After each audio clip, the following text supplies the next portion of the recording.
How Belgium murdered 10 million people and got away with it. 10 million people. That's more than the entire population of Sweden, more than New York City, more than the Holocaust. And almost nobody talks about it. Not in textbooks, not in museums, not in the conversations we have about history's great atrocities. There's no International Day of Remembrance, no Nuremberg-style trial, no reckoning. Just silence. What happened in the Congo Free State between 1885 and 1908 is one of the most brutal, systematic, and deliberate mass killings in human history. And the man responsible, he never set foot in Africa. He sat in a palace in Brussels. He collected art. He built parks. He was celebrated as a humanitarian. His name was King Leopold II of Belgium. And he got away with it.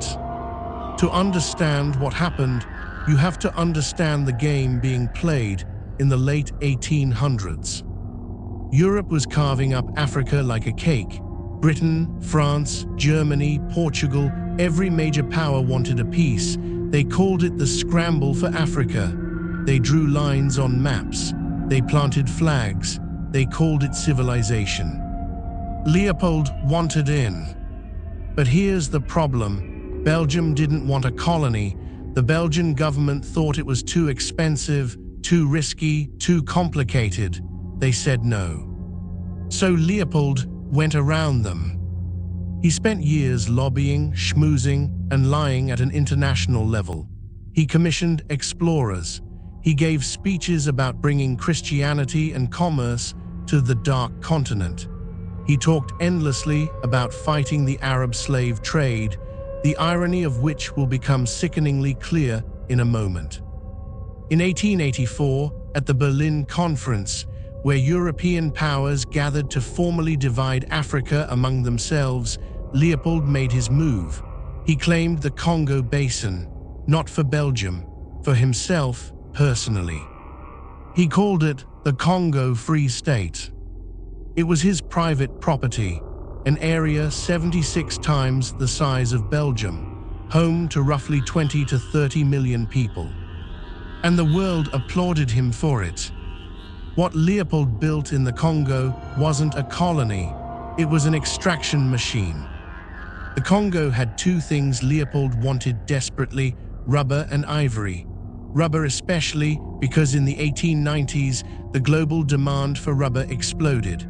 Bicycles, cars, industrial machinery, the world needed rubber, and the Congo's jungle was full of wild rubber vines. So Leopold put the Congolese to work. Every village was given a quota. A certain amount of rubber had to be delivered to Leopold's agents every single month, no exceptions.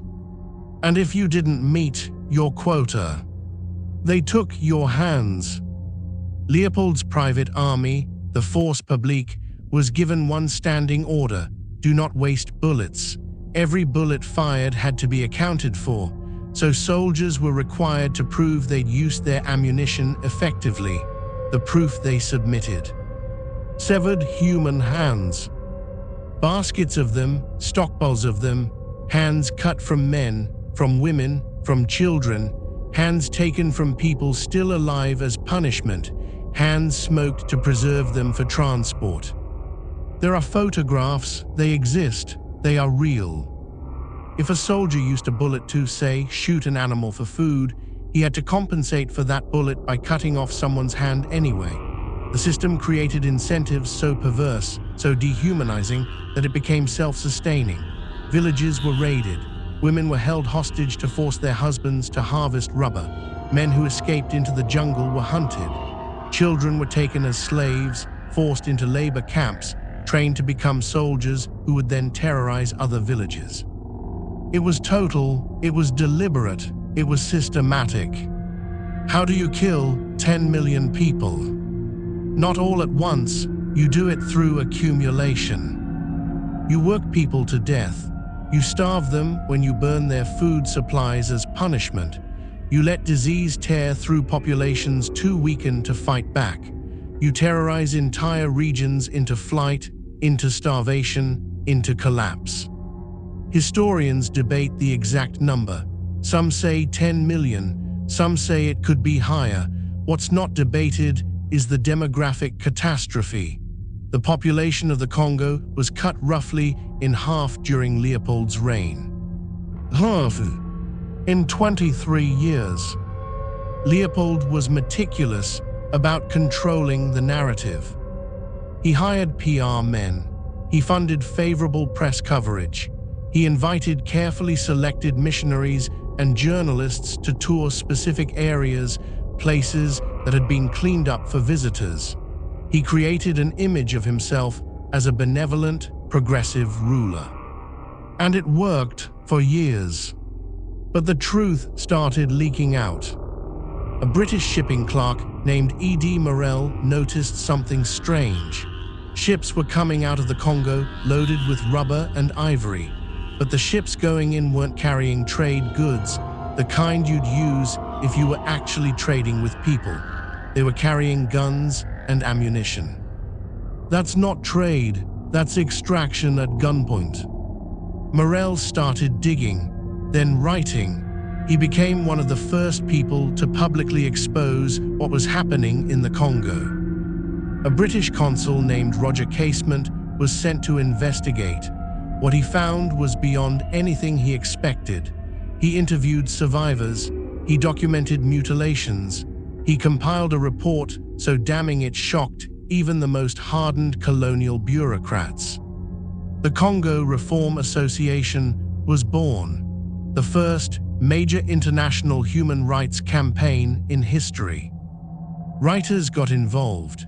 Mark Twain published a scathing, savage, satirical piece called King Leopold's Soliloquy, written from Leopold's own imagined perspective, dripping with dark irony.